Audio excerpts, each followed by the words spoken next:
preguntarte por dónde comenzó esto del voto en nuestro país particularmente, ya que estamos a la puerta de un proceso electoral.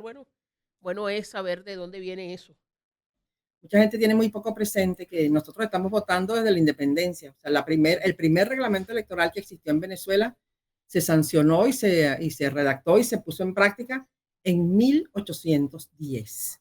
Es decir, que después del 19 de abril de 1810, que se creó la Junta Suprema, la Junta Suprema Defensora de los Derechos de Fernando VII, eso fue en abril. En junio estaba redactado un reglamento electoral que pudiese normar la posibilidad de resolver un tema esencial que era, bueno, darle legitimidad al poder en ese momento. Y desde entonces, es decir, desde 1810 hasta ahorita, el voto ha sido una herramienta fundamental de participación y de presión y de acción política de la sociedad venezolana.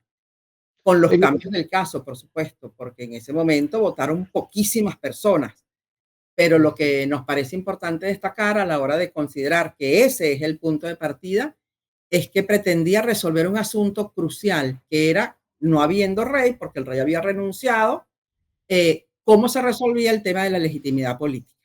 Y esa es el punto de partida de la iniciación del voto. Esa elección se hizo para elegir precisamente al Congreso General de Venezuela, el Congreso de 1811, que fue el que nada más y nada menos aprobó la independencia y sancionó nuestra primera constitución. Es decir, estamos hablando de unas elecciones que dieron lugar a un proceso fundacional esencial de nuestra historia.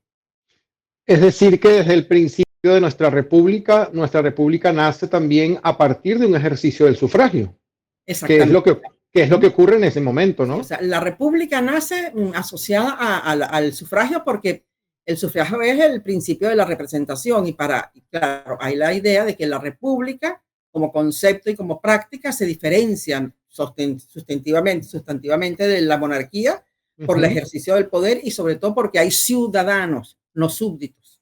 Y son los ciudadanos los que ejercen la soberanía. Y la soberanía se ejerce, entre otras cosas, a través del principio de la representación y a través del ejercicio del voto. Y en ese momento, estamos hablando de 1811, en ese momento el voto era como quizás lo hemos conocido en los últimos años, era directo, universal, secreto. No, no, no, absolutamente diferente. Entre otras ¿Cómo cosas, era? en ese momento se consideraba que solamente podían votar los propietarios, porque había un concepto de ejercicio del poder que estaba relacionado con la propiedad. De hecho, es un voto censitario en el cual Mm. participan, o sea, solamente aquellos que tienen renta y poder, pero hay una diferencia sustancial respecto a lo que era la posibilidad de votar en España, por ejemplo, que es que no se eliminaba del padrón electoral, por decirlo de alguna forma, a quienes tenían mezcla de raza. O sea, por ejemplo, los pardos podían votar siempre y cuando fuesen propietarios, ¿no? Entonces, claro, eso reducía enormemente el principio de la participación, pero está asociado al concepto que había en el momento de cómo se hacía el derecho al voto. Entonces era censitario e indirecto, ¿no? ¿Y cómo, Y y cómo va haciendo esa evolución? ¿Es simplemente se dan cuenta que hay que dar más oportunidades o hay una no, exigencia de otros a participar? ¿Consideran que tienen derecho también a opinar, a elegir? claro, entonces vamos a hablar de un proceso muy largo porque, por supuesto, construir una república no es simplemente un decreto, ya está la república lista y vamos para adelante. No, es un proceso de construcción política. Entonces, por supuesto, en 1830, cuando Venezuela se separa de la unidad colombiana, se hace una nueva constitución y va a haber a partir de entonces un proceso de ejercicio político electoral que pasa por las elecciones indirectas a través del Congreso, pero también por demandas y exigencias por parte de la sociedad de la necesidad de que hubiese otras expresiones de participación política, que hubiese una ampliación, que hubiese una manera de garantizar la alternabilidad política. Y eso se va a resolver, bueno, no solamente por la vía de enfrentamiento, de exigencia, sino también por la configuración, por ejemplo, de un primer partido político, que es el Partido Liberal, que va a demandar eso, otras maneras de ejercicio del poder. Y realmente el primer cambio sustantivo que va a haber en la práctica electoral va a ocurrir antes de la Guerra Federal, en 1859, cuando se sanciona la Constitución de 1859, que incluso aprueba un voto universal, pero claro, un voto universal mediado por un elemento que por supuesto no estaba contemplado, que esa universalidad incluyera a las mujeres, ¿no? Pero esa constitución no tiene forma de ejecutarse y va a ser entonces después la Constitución Federal de 1863, o sea, la que se aprueba después de la Guerra Federal, la que construye el orden federal. Pero esto es un proceso que por supuesto está también incorporado de arbitrariedades, de fraudes, de conflictos que van a ser precisamente parte de las demandas y de las presiones de la sociedad. Por ejemplo, Antonio Guzmán Blanco, o sea, decide nada más y nada menos que declarar el voto público infirmado en la Constitución de 1874. Bueno, yo no quiero sorpresitas en las elecciones. Yo quiero saber quién vota por quién. Pero además fue un ejercicio de sinceridad porque él desde un principio dijo lo que quería. Claro, y por supuesto va a haber un cambio sustantivo en el siglo XX. Yo creo que obviamente las demandas políticas del siglo XX van a tener un carácter totalmente distinto a lo que podían ser las demandas del siglo XIX, por las maneras de ejercer el poder, por las prácticas, porque bueno, la disgregación política, por las capacidades y los recursos humanos y la sociedad. O sea, ahora en el siglo XX estamos hablando de una historia absolutamente distinta, porque por supuesto estuvo mediada por una restricción absoluta de la participación política y de la participación electoral durante los 27 años de la dictadura de Juan Vicente Gómez, ¿no? O sea, allí no era que, bueno, que mira, que si que los propietarios, no, mira, aquí olvídense, o sea, aquí no vamos a estar en ese ejercicio, pero lo que me parece importante es que después de 27 años de dictadura, la sociedad se moviliza, demanda, exige, y gran parte del debate político entre 1935 y 1945 va a ser precisamente la necesidad de una democratización de la vida política por la vía de la ampliación de los derechos de participación de los venezolanos a través de un voto que no sea ni indirecto ni restringido, porque ya no era censitario, pero era indirecto y con muy pocas posibilidades de participación. Y eso es lo que va a determinar que incluso las mujeres se incorporen a la lucha política para demandar también que se les incorpore como ciudadanas. Entonces creo que verdad que a partir en el siglo XX, a partir de la muerte de Gómez, eso va a ser un movimiento de enormes exigencias, de muchísima movilización, de organización de la sociedad, de demandas que van a concluir finalmente en la aprobación del voto universal, directo y secreto en la constituyente, bueno, por una parte después del 18 de octubre de 1945, pero básicamente se sanciona como derecho constitucional en la Constitución de 1947. ¿Cuáles podrían ser, digamos, los hitos históricos de esos tiempos que van marcando esa capacidad de exigencia de la sociedad venezolana? ¿Cómo va influyendo también el contexto en el continente, en el mundo, los movimientos que hay y el interés por el sufragio? ¿Cómo eso va impactando esta configuración, este diseño de cómo ejercemos y cómo entendemos también el voto históricamente? Claro, yo creo que tiene que ver, bueno, por supuesto, yo creo que lo crucial, lo fundamental de este proceso es la capacidad de movilización y organización de la sociedad. O sea, este tipo de transformaciones no ocurren porque sean una dádiva política de quienes ejercen el poder. Yo creo que es un error pensar que los espacios de activación de la ciudadanía y que los espacios de actuación política dependen de una mano maestra que autorice, apruebe. Es fundamentalmente lo contrario, es la capacidad de movilización de la sociedad, su capacidad de organización, de demanda, de movilización, lo que va a generar las presiones y las dinámicas que finalmente conducen a una transformación de la condición y del sistema político venezolano. Porque yo creo que, bueno, que obviamente, por eso me parece importante establecer una diferencia entre lo que son las luchas del siglo XIX y las del siglo XX, porque en el siglo XX son procesos de carácter colectivo, está el partido político, están las organizaciones sociales, están los movimientos de mujeres, están los sectores sindicales, o sea, se complejiza la capacidad de organización de la sociedad y también se complejizan los recursos de demanda y movilización que van a permitir una ampliación de la vida política, porque de hecho las elecciones no son solamente para elegir al presidente de la República, a los miembros de los poderes públicos, sino todas las instancias de representación de la sociedad, hasta la Junta de Condominio. Entonces, creo que el voto como recurso de expresión política tiene que ver con eso, con una manera de entender la legitimidad. O sea, tú no puedes estar decidiendo qué vamos a hacer con el ascensor si tú no eres el presidente de la Junta de Cónsul y si no te eligieron como tal cosa. O sea que, pero a ese nivel en todos los espacios, ¿no? O sea,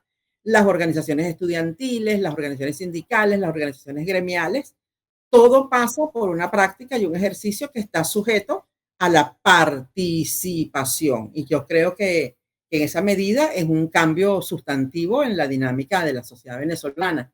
Y obviamente esto está relacionado con otros movimientos en el mundo, ¿no? Por supuesto, las demandas por el voto universal, pero yo sí creo que es interesante saber que Venezuela fue un país bastante pionero en lo que fue el derecho al voto de las mujeres y también en relación con el voto universal directo y secreto, ¿no? Y eso ha sido también una práctica que se ha mantenido para defenderlo, protegerlo, ampliarlo, dinamizarlo, perfeccionarlo. Eso ha sido, es un ejercicio sostenido como parte de la historia contemporánea de Venezuela. Estamos conversando a esta hora de la mañana, cuando son las 6:46 de la mañana, con la escritora, historiadora Inés Quintero, a quien le agradecemos, le reiteramos el agradecimiento por despertar con nosotros este jueves.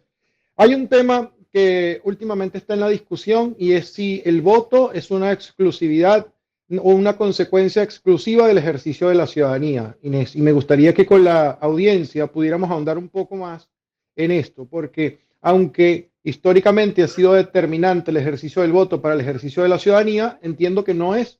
En la historia venezolana, no necesariamente el voto ha sido la única herramienta del ejercicio de la ciudadanía para conquistar espacios, ¿no?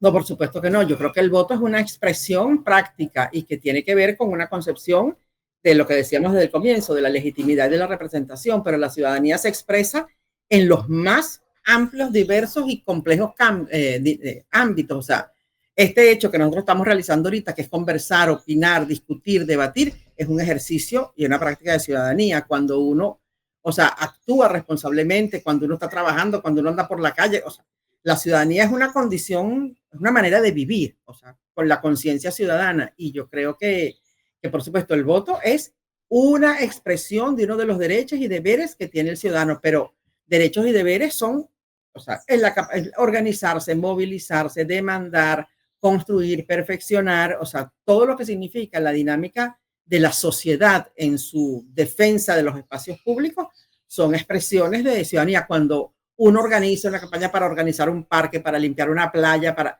todo eso, cuando defiende el derecho a la expresión, cuando defiende los derechos humanos, o sea, todo eso son manifestaciones del ejercicio ciudadano. Hay una clara, adelante, Irani, perdona. No, Sí. hay una clara diferencia entre el tema del siglo XIX y el siglo XX, entre lo militar y lo civil. Iraní quizás preguntaba por alguno de los hitos. Yo quisiera hacer un énfasis en si es que existe el hito venezolano que marca cuando, por ejemplo, las mujeres comienzan a participar realmente en el ejercicio del voto, y si lo podemos compartir. Y fíjate, las mujeres están presentes en la historia desde siempre. Lo que pasa es que no han sido, o sea, no había la práctica de la historia destacar a la presencia femenina, ¿no?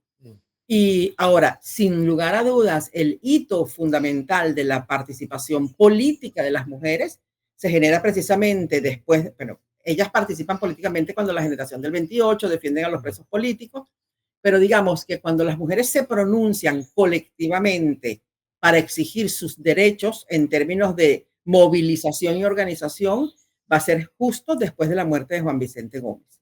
O sea, ya inmediatamente después de que muere Juan Vicente Gómez, ella se dirige a López Contreras para solicitar eso, el respeto a los derechos de las mujeres como madres y como jefas de familia, pero inmediatamente entra dentro de la agenda la condición ciudadana, los derechos civiles y los derechos políticos. Y eso va a ser una campaña y una acción y una organización y una movilización que no se detiene hasta el presente. O sea, es una dinámica. Eso iba a decir, son exigencias actuales.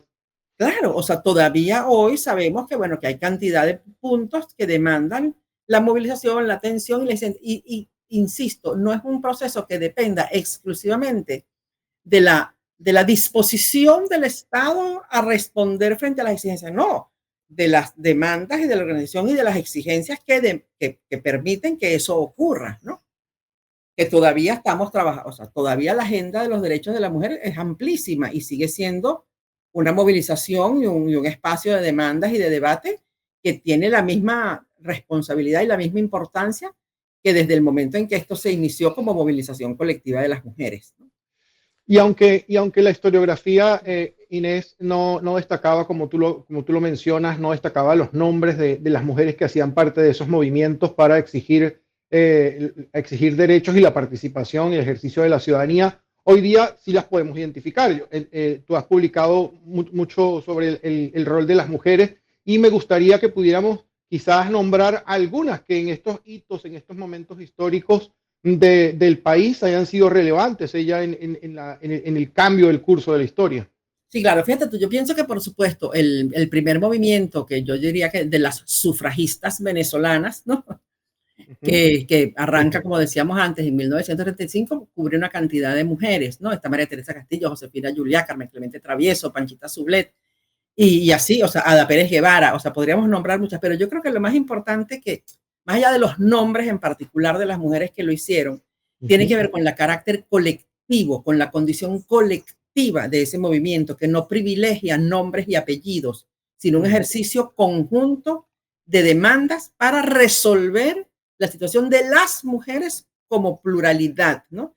Entonces me parece más importante entender que, bueno, que hubo la Asociación Venezolana de Mujeres, que hubo la Agrupación Cultural Femenina, que hubo el Correo Cívico de Venezuela, es decir, que no fueron procesos hechos de carácter individual y que no pretendían destacar a unas mujeres por encima de las otras, sino esencialmente crear una conciencia colectiva entre las mujeres, por las mujeres, para la transformación no solamente de su condición, sino de la condición de la sociedad venezolana, porque eso transforma no solamente la vida de las mujeres, sino también la vida de la sociedad, ¿no? Ahora, en este proceso de exigencia, de participación, de poder incidir en el diseño de políticas públicas, ¿cómo se ha ido viendo el voto como una posibilidad no solamente para las mujeres, sino para la sociedad entera, de efectivamente participar? Y lo pregunto sobre todo por los niveles de participación. Históricamente se ha cuestionado si la gente acude o no acude a un tipo de elección o a otro. ¿Eso siempre ha sido así en la historia venezolana o ha habido momentos donde ha asistido masivamente todo el que podía hacerlo? ¿Cómo ha influido en este elemento la historia y el desarrollo de nuestra cultura de participación a través del sufragio? Mira, yo creo que es bien importante, por ejemplo, tener en cuenta que cuando se aprueba el voto universal, directo y secreto en 1946 y se realizan las primeras elecciones, la participación fue masiva, por encima del 90%. Entonces, yo creo que tenemos en la historia índices elevadísimos de participación política, ¿no? Porque en ese momento, en el 46, cuando se elige la Asamblea Nacional Constituyente de 1947, la participación va a ser muy elevada. Y después, en 1948, cuando se hacen las elecciones para presidente de la República, que sale elegido Rómulo Gallegos, la participación también fue elevadísima. E incluso después de 1958, a raíz de, bueno, de lo que significaría la acción política de 1958 y con todos los conflictos, las dificultades, los golpes, la participación fue elevadísima y plural. Entonces, ¿qué ocurre? Que yo creo que no es tanto la determinación del venezolano, o sea, el venezolano participa electoralmente siempre y cuando la oferta política, la coyuntura política, el momento político, la movilización, o sea, den cuenta de esa posibilidad de movilización, pero es que incluso en el momento en que se habla, bueno, de la crisis del bipartidismo, la participación era muy elevada. O sea, las elecciones que se realizaron en Venezuela a partir de 1973, 78, 80, fueron de altísima participación. Entonces yo creo que el problema de la desmovilización electoral tiene que ver mucho más con un problema de desmovilización política más que electoral, ¿no? O sea, porque yo creo que hay un problema, es una elección. O sea, la elección es un tema, un hito, un momento, un hecho. Pero ahí también está asociado a eso, a la movilización política de la sociedad, a la politización de la sociedad. Porque yo creo que es lo esencial. O sea, cuando la sociedad tiene conciencia de la importancia que demanda su participación a través del voto o a través de otros mecanismos de participación. Entonces, creo que eso está asociado eso, a la conciencia ciudadana y a la capacidad de politización y movilización de la sociedad. Hay una consulta que nos han hecho las personas que nos acompañan en las plataformas, en la radio. ¿Alguna vez en la historia de Venezuela, Inés, se requirió un número de votos para que fuera legal, legítima la elección? Nunca hubo procesos donde por baja participación se repitieron procesos o los resultados no fueron vinculantes. En lo absoluto. O sea, eso como Ok. experiencia no ha ocurrido en la historia electoral de Venezuela, sobre todo porque o sea, un voto más uno. No se dice, bueno, si no hay, aquí por ejemplo no hay segunda vuelta, ¿no? Que ha sido una cosa que se ha planteado que sería importante modificar como ejercicio electoral para la perfección del voto. Pero, por ejemplo, en las elecciones, claro, desde que son universales, directas y secretas, es bueno, la participación puede ser que haya 60% de participación, 80% de participación, 30% de participación, y eso no inhabilita los resultados, más allá, bueno, de lo que significa la legitimidad aparente de un proceso en el cual la participación ciudadana sea baja. Pero Claro. el problema está en que ha habido momentos de convocatoria abstención, pero, ¿verdad? Esos momentos de convocatoria abstención no han tenido impacto en el resultado, en el sentido de que bueno, que la condición de participación no es el requisito que demanda la legitimidad del proceso electoral. Y hemos hablado también, ¿no? Hemos hablado de la evolución del voto, las condiciones, de quienes participan. Te consulto también por la evolución de la estructura que le acompaña, las instituciones que lo hacen posible. ¿Cómo ha sido ese cambio y cómo ha ido evolucionando también? ¿Quiénes organizan? ¿Quiénes funcionan como árbitros? ¿Quiénes intervienen en los procesos electorales desde 1800, cuando iniciamos en esta práctica, hasta hoy en día? ¿Cómo ha sido esa evolución? Bueno, claro, insisto, hay una diferencia sustantiva entre lo que fue el siglo XIX y el siglo XX, porque incluso eso, los cuerpos electorales ya como una organización independiente es un hecho mucho más reciente, ¿no? Porque no había un Consejo Nacional Electoral tal como lo tenemos hoy, se dio un Consejo Supremo Electoral, pero eso no existía anteriormente, ¿no? Eso es una forma política más organizada. O sea, cuando se decide, por ejemplo, la elección del voto universal, directo y secreto, es una comisión encargada de elaborar ese reglamento, ¿no? Y va a ser después que se crea el Consejo, o sea, el Consejo Supremo Electoral. Y el tema está en que, por supuesto, ha habido una transformación sostenida, permanente, que yo obviamente desconozco en términos de detalle, que han sido las normativas, los reglamentos, los recursos de representación. Aquí hubo un principio importantísimo de la participación electoral, que era la representación proporcional de las minorías, que yo creo que es un principio esencial del reconocimiento de una sociedad plural, ¿no? Lo mismo que, bueno, ok, el voto uninominal, pero un voto uninominal que me parece importante, pero que no se desentienda en los cuerpos colegiados de la representación de las minorías. O sea, que son muchos elementos que entran dentro de la técnica y de la práctica electoral. Pero yo creo que, insisto, una cosa es la práctica electoral, las técnicas, los reglamentos, y otra cosa es el sentido político que tiene para la ciudadanía. O sea, porque no se acaba el ejercicio ciudadano ni la responsabilidad política en el hecho electoral, sino que tiene que ver precisamente con, bueno, cuál es la conciencia política que se tiene acerca del valor del voto como recurso de participación, pero también como recurso de presión, como recurso de manifestación, como recurso de expresión. O sea, porque el voto no es simplemente el mecanismo de ir e introducir el voto en la urna, sino también un tema de comprensión y de conciencia política, o sea, independientemente de la posición que tú tengas respecto a las condiciones en las cuales se realiza una determinada elección.